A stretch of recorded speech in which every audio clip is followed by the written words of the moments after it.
Voici une question dont la réponse pourra transformer plusieurs auditeurs aujourd'hui même. Est-ce que Dieu veut sauver les gens parmi toutes les nations? Les Saintes Écritures vont nous donner une réponse merveilleuse aujourd'hui à l'émission À travers la Bible.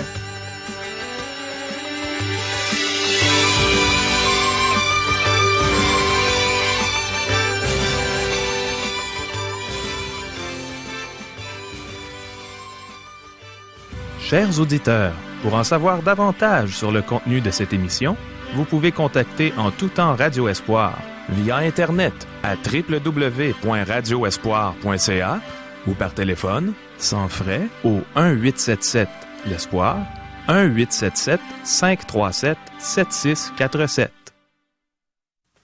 Bonjour, ici Caro. Je crois qu'on va voir davantage à quel point Dieu nous aime au cours de cette émission. Simplement en répondant aux questions que voici. Est-ce que Dieu appelle des personnes au salut parmi toutes les nations? Y a-t-il des gens qui méritent d'être sauvés? Avons-nous tous la responsabilité de venir au Seigneur Jésus pour être sauvés? Est-ce que le fait d'être religieux compte pour le salut si on est sans intimité avec le Seigneur Jésus?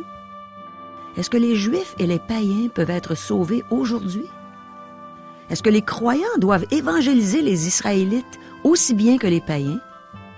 Est-ce que le fait d'être membre d'une confession religieuse exclut le besoin de recevoir Jésus comme sauveur? Comment est-ce qu'on obtient la justice de Dieu? Demeurez avec nous. Les réponses à nos questions sont toutes dans la Bible, le grand livre de Dieu. Et le pasteur Régent Joly est prêt à nous enseigner ce que Dieu dit dans sa parole. Mais premièrement, prions. Seigneur mon Dieu, on aime ta parole. On sait que ta parole est la vérité.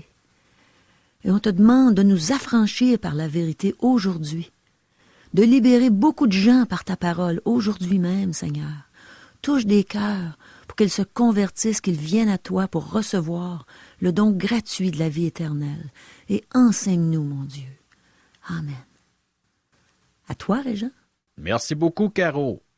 Chers amis, au chapitre 9 de l'Épître de Paul aux Romains, nous avons vu que Dieu a encore des projets pour la nation d'Israël. Nous avons examiné 8 éléments qui distinguaient Israël des autres nations.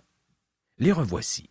L'adoption, la gloire, les alliances, la loi, le service de Dieu, les promesses, les pères tels qu'Abraham, Isaac, Jacob et Christ, le Messie. Nous avons appris que ce ne sont pas tous les descendants d'Israël qui sont les enfants de la promesse, donc la descendance spirituelle. Dieu fait des choix selon sa volonté souveraine et il n'y a pas d'injustice en lui. Aujourd'hui, nous terminons l'étude du chapitre 9 et nous entreprenons celle du chapitre 10. Nous sommes à la dernière section du chapitre 9. Paul a clairement établi que la nation d'Israël fut choisie en vertu de la volonté souveraine de Dieu, non à cause de ses mérites. Dieu n'a pas seulement choisi une nation et sauvé les membres de cette nation qui se sont tournés vers lui, ces personnes ayant toujours formé un reste, mais il appelle aussi un peuple en son nom parmi les païens. Chers amis, débutons notre lecture de Romains chapitre 9, les versets 24 à 26. Ainsi nous a-t-il appelés, non seulement d'entre les Juifs, mais encore d'entre les païens, selon qu'il le dit dans Osée. J'appellerai mon peuple celui qui n'était pas mon peuple, et bien-aimé celle qui n'était pas la bien-aimée. Et là où on leur disait, vous n'êtes pas mon peuple, ils seront appelés fils du Dieu vivant. Dieu appelle des personnes de toutes les nations. Paul cite Osée, chapitre 2, verset 23. Un verset qui réfère à la nation d'Israël. Dans son temps, Pierre a appliqué ce verset au reste d'Israël, qui a perpétué la nation. À son peuple qui s'est tourné vers le Seigneur, Jésus lui a dit, « Vous, au contraire, vous êtes une race élue, un sacerdoce royal, une nation sainte, un peuple acquis, afin que vous annonciez les vertus de celui qui vous a appelé des ténèbres à son admirable lumière. » Vous qui autrefois n'étiez pas un peuple, et qui maintenant êtes le peuple de Dieu. Vous qui n'aviez pas obtenu miséricorde, et qui maintenant avez obtenu miséricorde. 1 Pierre chapitre 2, versets 9 et 10. La deuxième prophétie, que nous retrouvons au verset 26, vient d'Osée chapitre 1er, verset 10, et se réfère aux païens de toutes parts sur la terre qui se tournent vers le Seigneur Jésus, maintenant ou qui le feront dans l'avenir. Jacques a dit, afin que le reste des hommes cherche le Seigneur, ainsi que toutes les nations sur lesquelles mon nom est invoqué, dit le Seigneur, qui fait ces choses. Actes chapitre 15, verset 17. Donc, Dieu a touché l'Europe avec son évangile, et il ne l'a pas fait parce que les Européens étaient supérieurs aux autres. Certains caucasiens, race blanche, pensent qu'ils forment une race supérieure. Ce n'est pas le cas. La civilisation chinoise devançait la civilisation européenne au temps de l'apôtre Paul. Ainsi donc, cela ne dépend ni de celui qui veut, ni de celui qui court, mais de Dieu qui fait miséricorde. Je loue Dieu qui agit de façon merveilleuse. Versets 27 et 28. Ésaïe, de son côté, s'écrie au sujet d'Israël. Quand le nombre des fils d'Israël serait comme le sable de la mer, un reste seulement sera sauvé. Car le Seigneur exécutera pleinement et promptement sur la terre ce qu'il a résolu. Paul cite le prophète Ésaïe, chapitre 10, versets 22 et 23. Seul un reste d'Israël sera sauvé pendant la grande tribulation. Si vous voulez estimer le pourcentage, considérez que seulement 144 000 Juifs seront scellés alors qu'il y en a de 15 à 20 millions dans le monde. Quoique davantage que 144 000 seront sauvés, les 144 000 seront ses témoins, et un petit reste au plus sera sauvé. Au cours de l'histoire d'Israël, ce fut toujours un reste qui fut sauvé, et il en sera de même pour les païens. Ne me demandez pas pourquoi il en est ainsi. C'est Dieu qui exerce sa miséricorde. S'il sauvait une seule personne, il manifesterait sa miséricorde, car personne, je dis bien personne, ne mérite d'être sauvé. Verset 29. Et comme Ésaïe l'avait dit auparavant, si le Seigneur des armées ne nous avait laissé une postérité, nous serions devenus comme Sodome, nous aurions été semblables à Gomorrhe. Les membres orgueilleux d'Église doivent obtenir miséricorde comme les autres. Dans ce verset, Paul cite Ésaïe, chapitre 1er, verset 9. C'est un énoncé étonnant, mais c'est un bon exemple de la souveraineté de Dieu. Même le peuple choisi par Dieu aurait pu devenir comme Sodome et Gomorrhe en ce qui concerne la dépravation et la rébellion envers Dieu si celui-ci n'était pas intervenu par sa miséricorde souveraine pour sauver un reste. Ceci devrait parler aux pharisiens et aux membres d'Église orgueilleux. Seule la grâce de Dieu nous empêche d'aller en enfer, mes bien-aimés. Verset 30. Que dirons-nous donc? Les païens qui ne cherchaient pas la justice ont obtenu la justice qui vient de la foi. Quel énoncé palpitant! Les païens, sans le vouloir et sans le mériter, ont obtenu la justice en Jésus-Christ parce que Dieu a bien voulu la leur procurer. Les Écritures l'avaient prédit dans l'Ancien Testament. Comme nous l'avons souligné, Ésaïe avait annoncé que les païens seraient sauvés. Verset 31. Tandis qu'Israël, qui cherchait une loi de justice, n'est pas parvenu à cette loi. Cet énoncé est lourd de conséquences. Les Juifs ont essayé de produire leur propre justice au moyen de la loi mosaïque. Ils n'ont pas réussi. Regardez la nation d'Israël aujourd'hui. Les personnes religieuses sont parmi les plus difficiles à approcher avec l'Évangile. Bien des membres d'Église pensent qu'ils sont assez bons pour aller au ciel. Nous avons tous la responsabilité de venir au Seigneur Jésus. Vous ne réussirez jamais à concilier la souveraineté de Dieu avec la responsabilité humaine. Mais Paul établit clairement que si vous êtes pour être sauvé, c'est votre responsabilité. Si quelqu'un veut venir, qu'il vienne, dit l'évangéliste Marc, chapitre 8, verset 34. Et Je ne mettrai pas dehors celui qui vient à moi. » Parole de Jésus, citée par l'évangéliste Jean, chapitre 6, verset 37. Vous pouvez venir. Ne vous tenez pas à l'écart en disant « Je ne suis pas un élu ». Je n'ai jamais entendu parler d'une personne qui s'est fait élire sans premièrement poser sa candidature. Si vous désirez être sauvé, vous êtes un élu. Si ce n'est pas le cas, vous n'êtes pas un élu. C'est tout ce que je sais. Je ne puis concilier l'élection et le libre arbitre. Je peux cependant affirmer que Dieu est souverain et qu'il accomplit sa volonté. Sa volonté est juste, car il n'y a pas d'injustice en Dieu. Il ne fait pas d'erreur. Les hommes font des erreurs. Les hommes qui nous gouvernent font des erreurs. Mais nous croyons toujours en eux. Mes amis, pourquoi ne croyez-vous pas Dieu? Il est juste, il est bon, et tout ce qu'il fait est juste. Versets 32 et 33.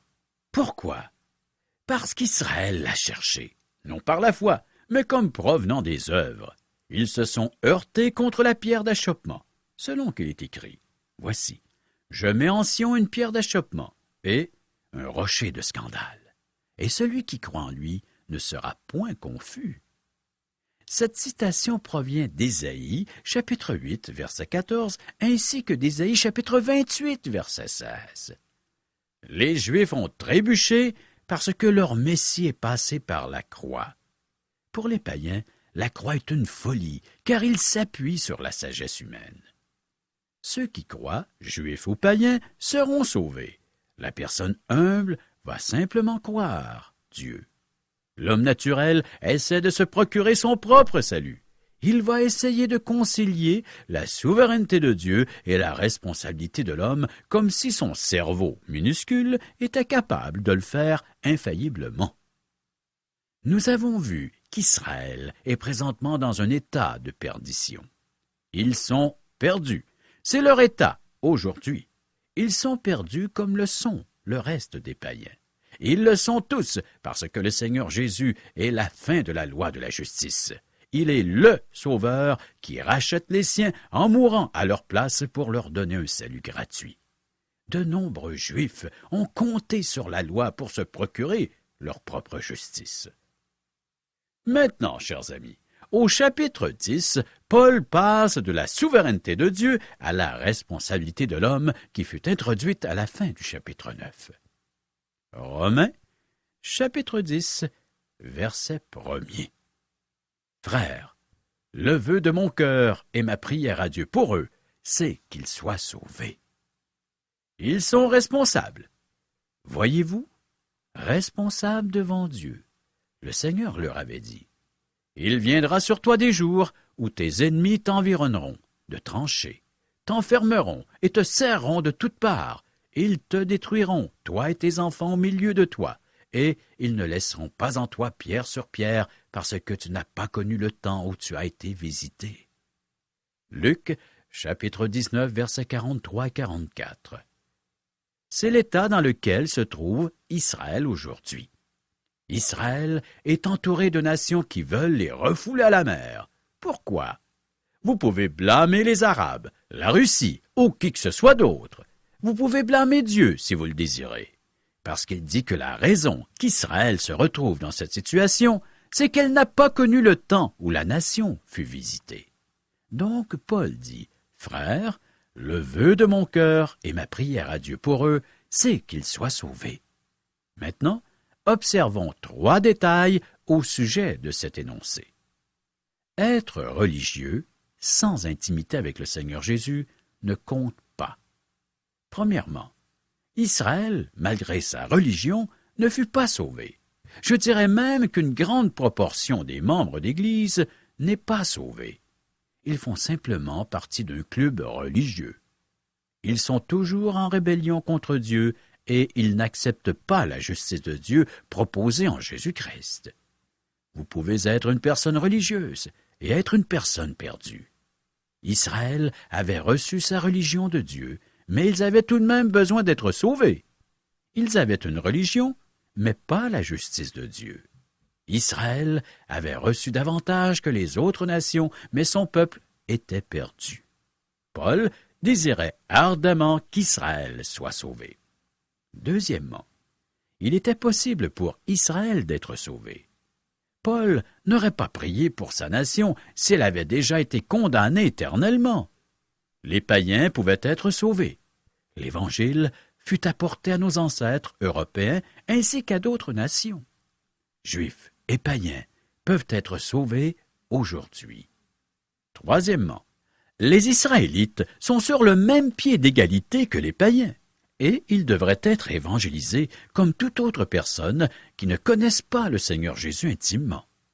Il n'y a aucune différence aujourd'hui, car la Bible dit, Romains chapitre 3 verset 23, « Car tous ont péché et sont privés de la gloire de Dieu. » Le concept d'une race supérieure ou d'une race inférieure est tout à fait ridicule. Le sol au pied de la croix est aplani. Qui que vous soyez, votre situation sociale, votre confession religieuse, vos œuvres ou la couleur de votre peau ne vous seront d'aucun secours. Sans le Seigneur Jésus, vous êtes en route vers l'enfer. Dieu est juste quand il vous dit cela. Peut-être vous dites-vous, je n'aime pas ce que disent ces prédicateurs aujourd'hui. Bien, c'est ce que Dieu dit, mes amis. Dieu l'affiche avec des néons afin que vous remarquiez son message. Il ne passe pas inaperçu. Certaines personnes affirment qu'il faut prêcher l'Évangile aux Juifs, premièrement. Je pense que Paul disait que les Juifs ont reçu l'Évangile les premiers chronologiquement. Pendant les premières années, alors que l'Évangile fut proclamé à Jérusalem et en Israël, pas un païen ne fut sauvé. L'Église était entièrement juive. Cependant, je ne crois pas que la Bible nous dise d'évangéliser les Juifs en premier de nos jours. Mais je ne crois pas davantage que nous devrions négliger les Juifs lorsque nous évangélisons. Le Juif fait partie du plan de Dieu et il devrait entendre l'Évangile. Tous devraient entendre l'Évangile aujourd'hui, car nous sommes dans une période de grâce. Verset 2. Je leur rends le témoignage qu'ils ont du zèle pour Dieu, mais sans intelligence. Est-ce que le Seigneur Jésus est votre sauveur, mes amis? Je connais des églises qui sont de véritables fourmilières. Le lundi, c'est le basketball. Le mardi, c'est le football. Le mercredi, le volleyball. Le jeudi, le baseball. Et le vendredi, c'est la fête. Ces églises ont des activités tous les soirs. Ils ont du zèle pour Dieu. Ces églises font tout cela au nom de Jésus-Christ. Mais ils n'ont qu'une religion. Mes amis, la voici la question. Avez-vous le Seigneur Jésus? Vous ne pouvez pas être sauvé par aucun autre chemin. Pour aller au ciel, il faut être parfait. Mais aucun de nous ne l'est. Mais je vais au ciel, parce que le Seigneur Jésus est mort pour moi. Il fut enseveli, et il est ressuscité d'entre les morts le 3e jour. Il fut livré pour mes péchés, et ressuscité pour ma justification. Il est ma justice. Je vais entrer au ciel un jour parce qu'il a pris ma place. Est-ce que le Seigneur Jésus est votre sauveur? Ne considérez pas le fait que vous êtes membre d'une confession religieuse. Je ne veux pas minimiser cela, mais ne comptez pas sur cela pour être sauvé. De nombreuses églises sont mortes aujourd'hui. Certaines églises sont si mortes que les membres sont aussi bien d'aller jouer au golf le dimanche. Ce que je veux dire, trouvez-vous une église où l'on enseigne la personne et l'œuvre de Jésus-Christ, le seul moyen de salut aujourd'hui. C'est si merveilleux d'avoir une relation intime avec notre Sauveur. Verset 3. Ne connaissant pas la justice de Dieu et cherchant à établir leur propre justice, ils ne se sont pas soumis à la justice de Dieu. Ceci fut vrai au sujet de la nation d'Israël, et c'est vrai pour de nombreux membres d'Église aujourd'hui. Il est étonnant de voir combien de gens lisent la Bible tout en étant aveugles à ses enseignements essentiels et en ne se les appropriant pas dans leur vie personnelle. C'est triste de voir combien de gens ont une connaissance intellectuelle de la Bible sans en connaître la puissance transformatrice. Il n'est pas rare de voir des hommes ayant des postes de responsabilité dans les églises se promener avec de si grosses Bibles qu'ils penchent de côté, mais sans jamais croître spirituellement. Ils n'ont aucun discernement spirituel. Certaines églises ne savent plus ce que c'est que d'être sauvés. Verset 4. Car Christ est la fin de la loi, pour la justification de tous ceux qui croient. Être la fin de la loi signifie en être le but, l'objectif ultime, chers amis. Le Seigneur fut clair à ce sujet. Personne ne met une pièce de drap neuf à un vieil habit, car elle emporterait une partie de l'habit et la déchirure serait pire. Matthieu chapitre 9, verset 16. Jésus-Christ n'est pas venu rapiécer un vieux vêtement de justice, mais il est venu en apporter un tout neuf, celui de sa justice. La loi mosaïque fut donnée pour conduire les gens au Seigneur Jésus, non comme moyen de salut. Paul a dit aux Galates, « Ainsi, la loi a été comme un pédagogue pour nous conduire à Christ, afin que nous fussions justifiés par la foi. » Galates, chapitre 3, verset 24. La loi servait non à nous sauver, mais à nous révéler notre besoin d'être sauvés. Elle nous prend par la main et nous conduit à la croix, afin d'y rencontrer notre cher et bien-aimé Sauveur. Elle dit, « Mon petit, tu as besoin d'un grand Sauveur. » Christ est la fin de la loi, le but ultime, l'objectif ultime. Vous êtes séparés de Christ. Vous tous qui cherchez la justification dans la loi, vous êtes déchus de la grâce. Galates chapitre 5, verset 4. La loi n'est pas un code de vie, ni un moyen de salut. Elle est pour ceux qui croient, ce qui suggère la gratuité et l'universalité du salut. La loi conduit au Seigneur Jésus. Verset 5. En effet, Moïse définit ici la justice qui vient de la loi. L'homme qui mettra ces choses en pratique vivra par elle. La justice que vous pouvez obtenir par la loi serait la vôtre et non celle de Dieu. Elle ne se mesurera jamais à celle de Dieu, qui est parfaite. Verset 6. Mais voici comment parle la justice qui vient de la foi. Ne dis pas en ton cœur, qui montera au ciel? C'est en faire descendre Christ. La justice de Dieu est disponible par la foi. Paul parle de monter au ciel pour aller chercher la justice ou de descendre en enfer pour la rapporter, mes amis.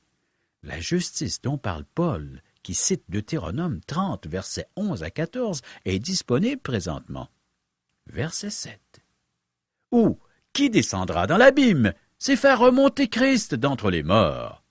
Nous n'avons pas à aller où que ce soit pour obtenir la justice de Dieu. Elle est disponible maintenant par la foi là où vous êtes. Verset 8. Que dit-elle donc? La parole est près de toi, dans ta bouche et dans ton cœur. Or, c'est la parole de la foi que nous prêchons. La justice de Dieu est disponible là où vous êtes présentement. Vous n'avez pas assisté à une campagne d'évangélisation ou à participer à un événement religieux. Le salut est disponible présentement là où vous êtes. N'est-ce pas merveilleux? Versets 9 et 10. Si tu confesses de ta bouche le Seigneur Jésus, et si tu crois dans ton cœur que Dieu l'a ressuscité des morts, tu seras sauvé.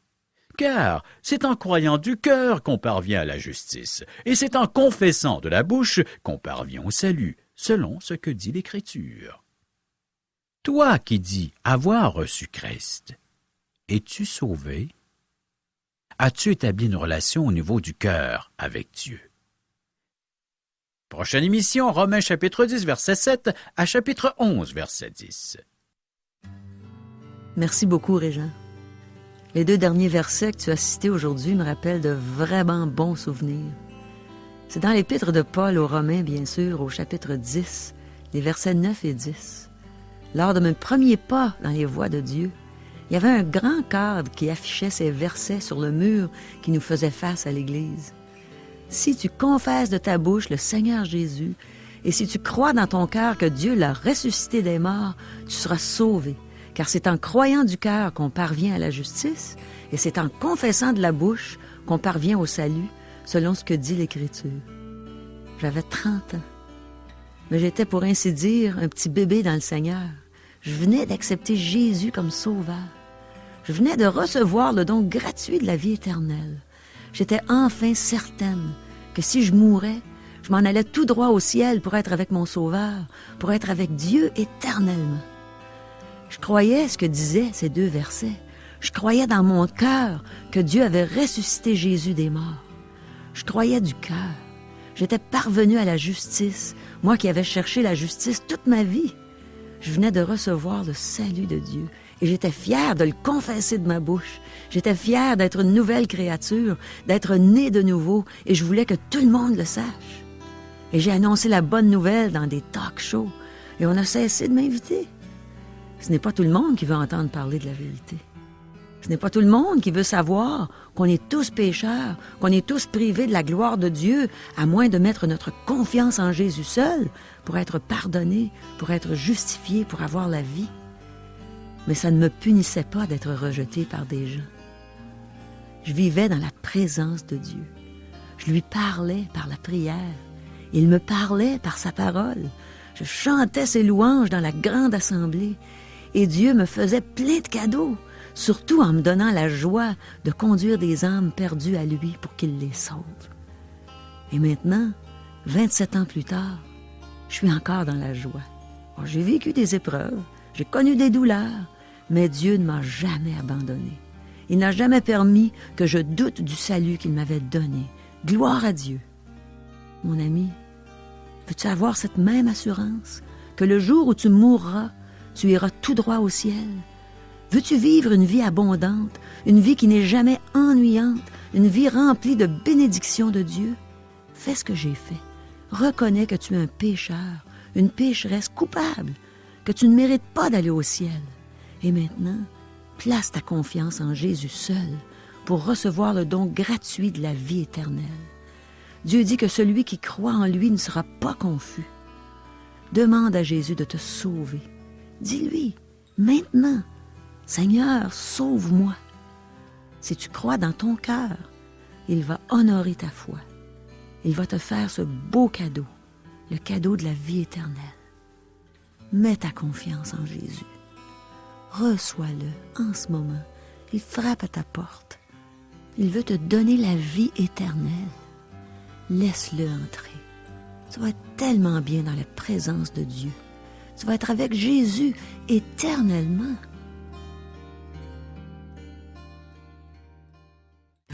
Régent, je pense que les gens ne comprennent pas exactement c'est quoi un déjeuner de l'espoir. Pourrais-tu l'expliquer? Avec joie, Caro. Les gens sont invités à venir participer à un déjeuner de l'espoir qui se déroule dans un restaurant. Un endroit où les gens sont habitués à venir. Qui n'a pas pris un repas dans un restaurant? C'est un lieu public. Alors les gens viennent, ils y assistent et ils peuvent manger gratuitement. Wow! Gratuitement, en plus d'entendre un merveilleux témoignage. C'est ça qui fait que le déjeuner est merveilleux, c'est qu'il y a un témoignage d'une personne. Ça pourrait être toi, Caro, ou moi, ou une toute autre personne qui a vécu une expérience personnelle avec Dieu. Comment est-ce que Dieu a transformé, changé, je pourrais même dire bouleversé sa vie? Eh oui, Dieu a vraiment bouleversé la mienne et j'aime ça raconter ça. J'aime ça aussi, pouvoir chanter mes anciens succès. C'est le fun de voir les gens qui rient d'entendre toutes ces anciennes chansons-là. Et finalement, je leur dis ce que Dieu a fait pour moi. Puis c'est merveilleux. C'est bon dans mon cœur de l'annoncer aux gens, combien Dieu les aime. Et ça se fait à la grandeur du Québec. Comment peut-on savoir s'il y en a un près de chez nous? Eh bien, vous pouvez nous rejoindre par téléphone. 1-877-L'Espoir, 1-877-537-7647 ou via courriel À www.radioespoir.ca ou à notre adresse postale. Radio Espoir, casier postal 34 Charlebourg, province de Québec, G1G 6P2. Chers amis, au revoir. Et à demain.